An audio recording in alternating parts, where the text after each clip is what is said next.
listening to the Daily Yogi podcast. Every weekday, I'll share timeless yogi wisdom in bite-sized relatable lessons you can apply immediately to help you expand your perspective on life. After a delicious and unique meal at one of my wife's favorite college restaurants, we walked to the parking lot and hopped in the car, but we couldn't get out of there. There was an 18-wheeler beer delivery truck parked at the entrance. No worries, we said. He'll be out in a bit, just doing his job. The guy completed his delivery, went back to the truck, and prepared to back up. Just as he started moving in reverse out of the parking lot and into the street, cars from the street were trying to enter the parking lot.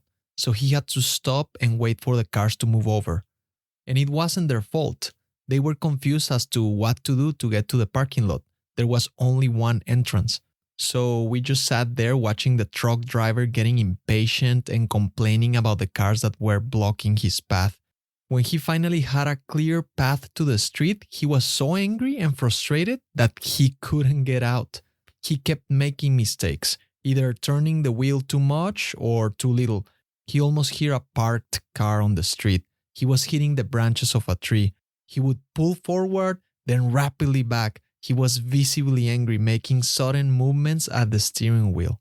Here's a guy that maneuvers out of tight places every day, multiple times a day. I am certain he is good at it and never struggles this long, but he allowed his anger to consume him to the point that he wasn't thinking clearly, and his perception of the tight space wasn't right.